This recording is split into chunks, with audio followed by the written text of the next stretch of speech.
बिस्मिल्लाहिर्रहमानिर्रहीम।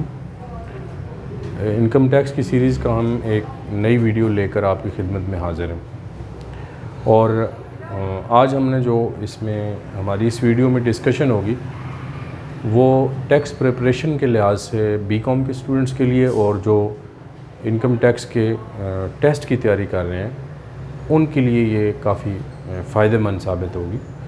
और अगर आप कॉमर्स फील्ड से हैं, फाइनेंशियल आपकी फ़ील्ड है फाइनेंस की, अकाउंट्स की या बिज़नेस लॉ या कॉर्पोरेट लॉ आपने सीखना है या पढ़ना है या टैक्सेशन को प्रैक्टिकली सीखना है, अकाउंट्स को सीखना है, तो फिर इस चैनल को आप सब्सक्राइब करें और आपने राइट जो है वो चैनल चूज़ किया है। मैं बहुत शुक्रगुज़ार हूँ बहुत सारे लोगों का, अपने व्यूअर्स का, कि वो हमारे चैनल को बहुत अच्छी पज़िराई दे रहे हैं। तो हमारा आज का जो टॉपिक है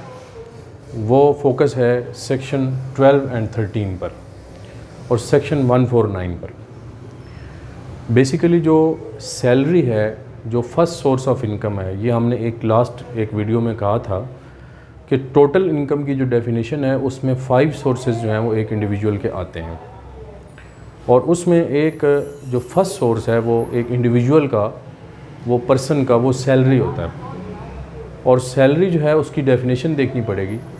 और एक बात जो सैलरी के लिए ज़रूरी है डेफिनेशन में लाने के लिए, जो बहुत ज़रूरी है, वो एम्प्लॉयमेंट रिलेशनशिप होता है, यानी कि एम्प्लॉयर और एम्प्लॉई का जो रिलेशनशिप है, जिसके तहत एम्प्लॉई जो है वो एक अपनी सर्विसेज रेगुलर बेसिस पर जो है वो दे रहा है, तो उसको हम एम्प्लॉयमेंट में रखेंगे। और इसके जो रेलेवेंट सेक्शंस हैं ये मैंने लिखे हैं कि अगर एम्प्लॉयमेंट की डेफिनेशन देखें सेक्शन 2 और सब सेक्शन 22 में, तो क्योंकि किसी भी लॉ का मैंने पहले भी जिक्र किया है कि वो सेक्शन 2 या क्लास 2 जो होती है वो डिफाइनिंग क्लास होती है और उसमें बेशक वो बिज़नेस लॉ हो, मर्केंटाइल लॉ हो, इनकम टैक्स हो या कोई भी हो, तो उसमें जो ऑर्डिनेंसेस हैं या कोई भी हैं, उसमें जो डिफाइनिंग क्लास है या डिफाइनिंग सेक्शन है वो हमारा सेक्शन 2 का है। तो इसी तरह सेक्शन 2 सब सेक्शन 20 के अंदर एम्प्लॉई की डेफिनेशन है कि एक ऐसा शख्स जो कि अपनी सर्विसेज को प्रोवाइड करता है एम्प्लॉयर के against,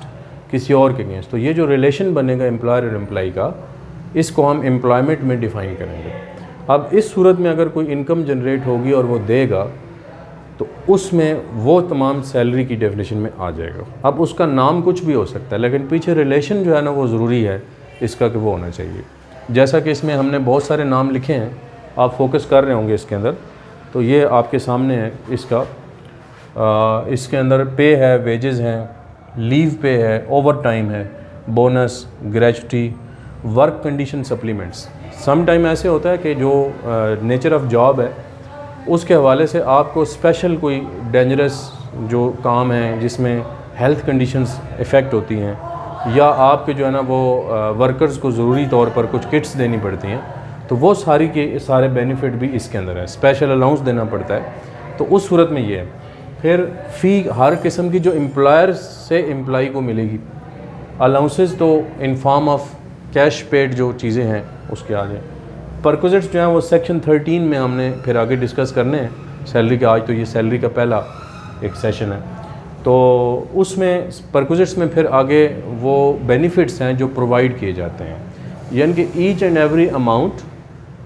which have been paid to the employee और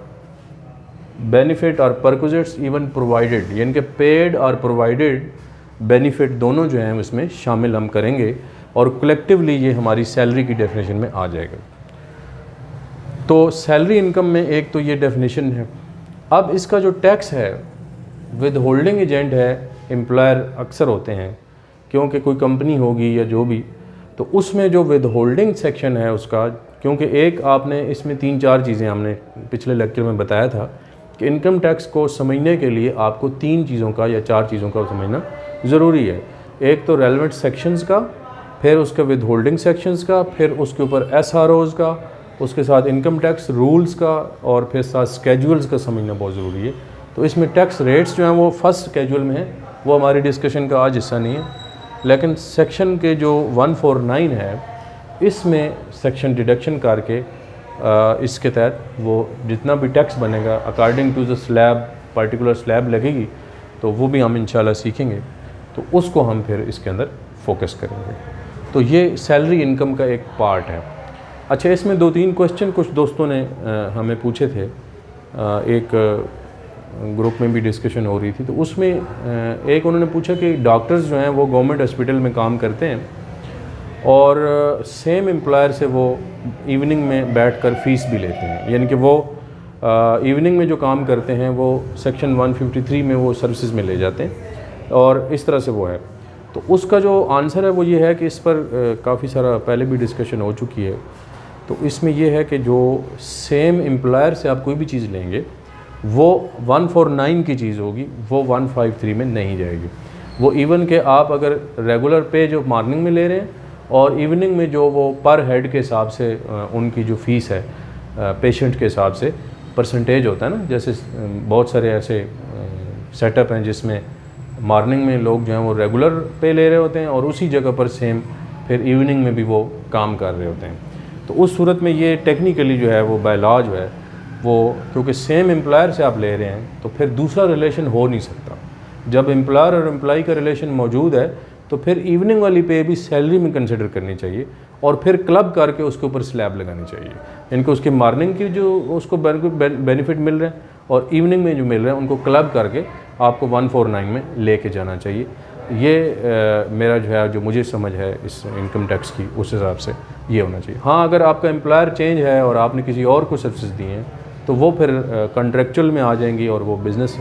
इनकम और वो मिनिमम टैक्स में चली जाएंगी, वो 153 है, वो हम फिर किसी और वीडियो में डिस्कस करेंगे। तो आई होप कि ये जो सैलरी का कॉन्सेप्ट है, बिलखसूस जो स्टूडेंट्स मुझे देख रहे हैं